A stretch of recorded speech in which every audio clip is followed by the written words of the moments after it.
summer program is fantastic, but we have way too many of those. So it needs to be something a little bit more experimental. Okay, so let's stop talking about let's talk about you. Okay. You were a student when you created this idea, yes, which is now a big company, right? For $7 million investment. So can you tell us the story? So very briefly, I was a student at MIT. I went to MIT as a nerd. I mean, I got a Fulbright, and I wanted to know about nanotechnology and write as many papers as possible. That was my comfort zone, right? And then when I went to MIT, I saw this environment where people actually was creating companies. And people from my age, I was in my 20s when I was there, talk about creating a new product and a big company. And it was about this atmosphere that was there that really took me to a different comfort zone and put me into the stage of creating a company. It took me a while. From the technical side, I was for a year or so trying to prove me wrong on the discovery I made. MIT was very good at providing me with both the coaching, the economic resources, the patents that allowed me to start this company. But more importantly, it was a personal decision. I still remember the day when, so we do catalysts for the oil industry. It's a big company. It's a very traditional company. So I sent 2 catalysts to a national lab in Canada. And I said, if I get 10% more gasoline using my version, nobody knew what A and B mean. At that time, they get 10 more gasoline. Then I created a company, and I did it. So I saw the results, and it was very convincing. So the next step was creating a team and getting money. How many times have you failed before you? So far, so good. So far, it's my first company. Yes, questions?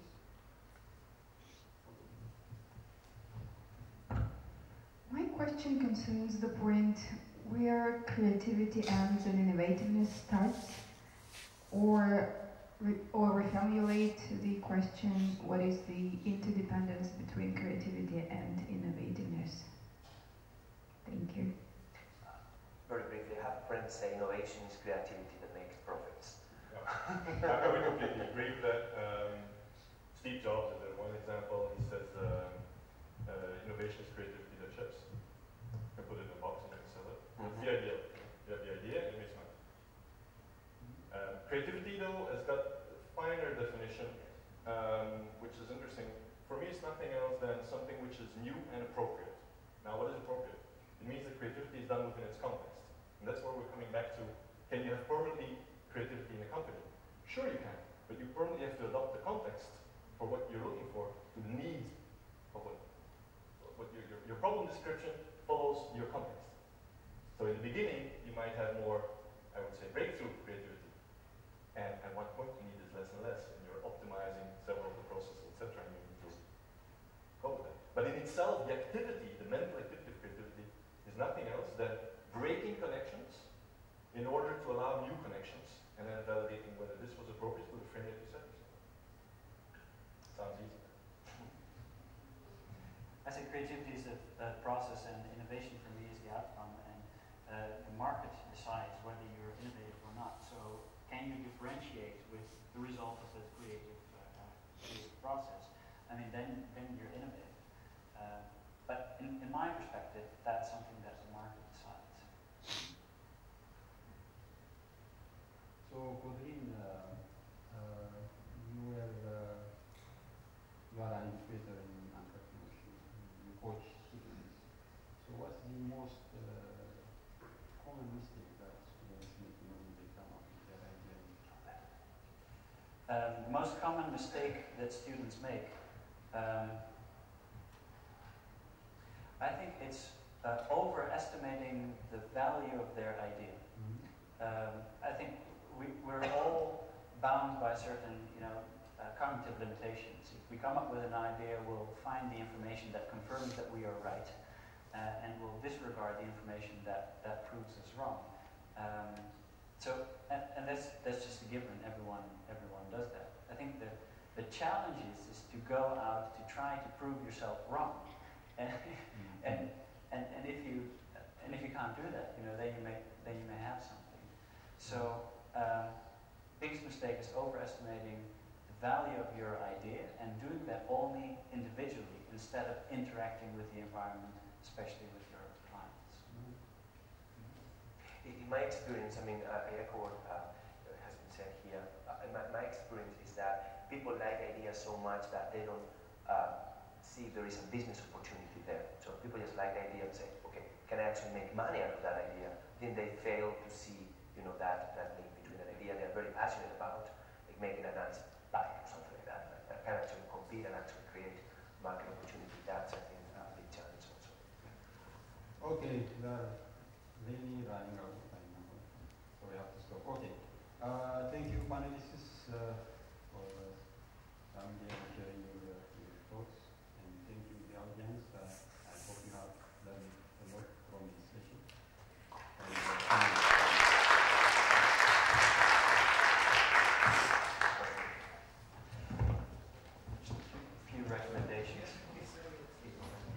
Yesterday, who went to steal magnolias? Nobody. Hey, you have to come back to Krakow. Okay. Welcome to the second day of our conference. What I take away from this meeting, and I hope you too, is that the first time the EIT students from the three communities come together and have a chance to meet each other, get to know each other, and hopefully think of projects that they can explore and do together across KICS. So we will be following up with you to see what are the outcomes of these meetings in terms of any relations that will be built after it. In the afternoon yesterday, there were 3 parallel sessions, so by definition we could not attend all 3. Therefore we have 3 rapporteurs, 3 students, who will share with us what the sessions were about, the discussion, summary, and then the outcome. Can I have the 3 rapporteurs?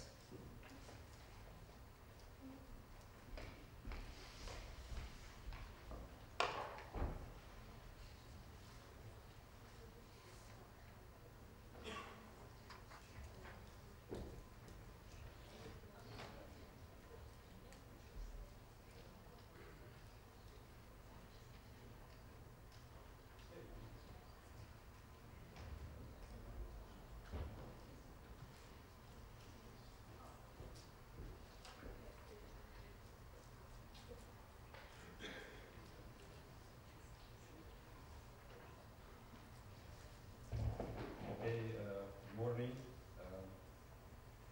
My name is Can you hear me? Okay. I'm a PhD student at KTH, where I use technology in Sweden, and I was the facilitator of the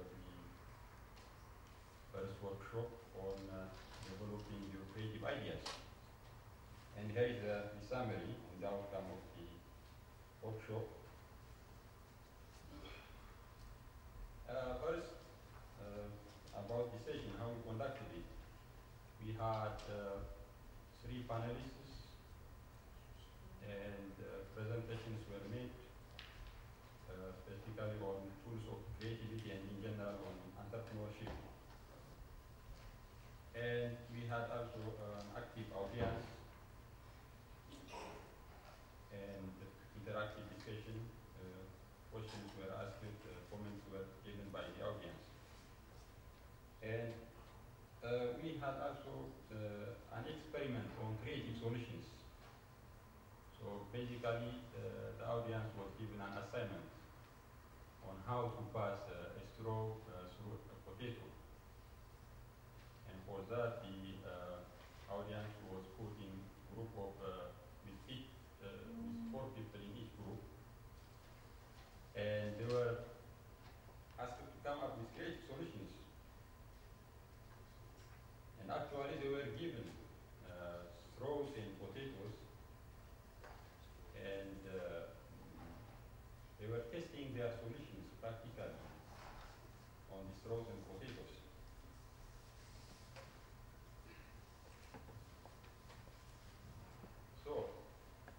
what have we learned out of the session? What are the lessons learned? Number one, we learned that creativity is activity. Because if you want to develop a creative idea and turn it into business opportunity, the only way we can do it is by doing it. There is no recipe. You cannot keep the idea here and do nothing. And if we think the ideas are new and intriguing, we have to go and figure out if they are feasible or not. Another point, we might have an idea in our mind, but the value of the idea, we know it only when we test it. We cannot just guess the value. Sometimes we might be a bit over-optimistic when we think it, but when we test it, it might not work as what we expected. So don't overestimate the value of the ideas before testing. The other message, or put it in a different way, if you have a creative idea, you want to bring a solution to a problem, go out and prove yourself wrong by interacting with the environment. So creativity is activity. Second, what's the difference between creativity and innovation? Creativity is a process, and innovation is the outcome of the process. And that outcome comes from group work. So when the audience was put in group of 4 people, asked with to do the assignment of the straws and the potatoes, they were discussing. And they came up with 2-3 solutions within 5 minutes. So group work is important. And if you have an idea, you have always to share it with people. Because for several reasons, for example, you have an idea, you see it from one angle, from one perspective. But other people see it from different angles for the same idea. So the appearance is not the same. So when you share it with people, you get comments, you get feedback. Second, when you share it with people, these people may pass it to the right place, the right network, the right resource.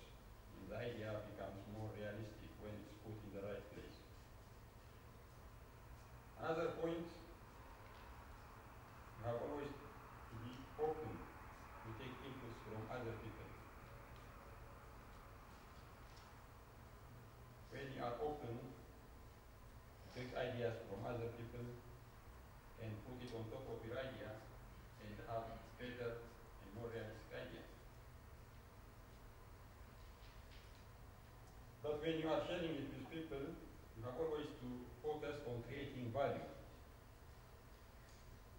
You are trying to solve a problem, and the problem has to be the subject of when you share it with people. The subject shouldn't be money or something else. It should be the problem. It should be always about solving the problem. So innovation comes from group work, and group work is important. Last message, failure is always around.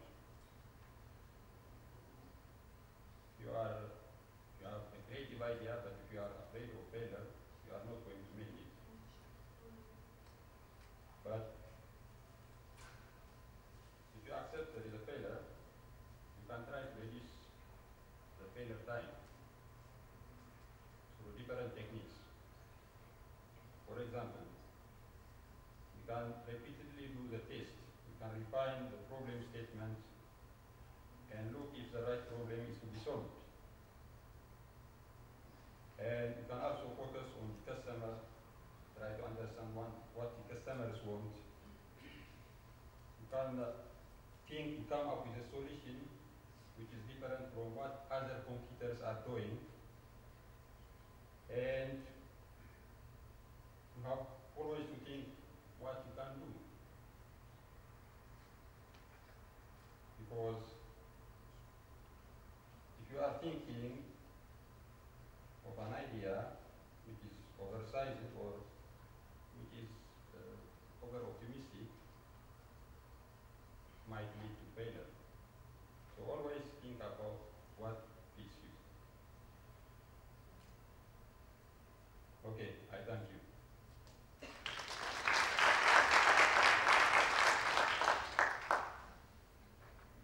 Thank you very much. Thank you very much. Now, Charlotte from Climate Kick, and you will tell us about the session or nurturing environments.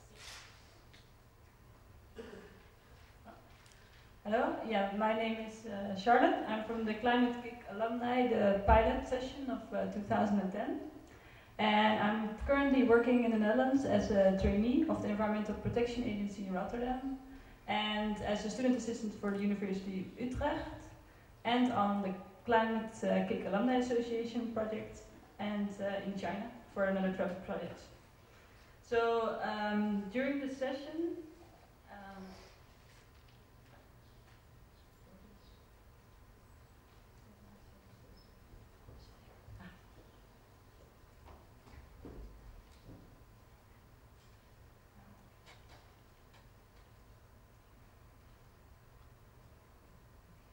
okay, sorry.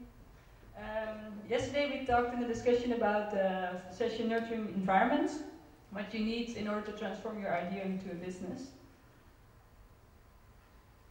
So we basically talked about three things. The first is factors that are important to realize your business, common mistakes that are made, and the ideal environment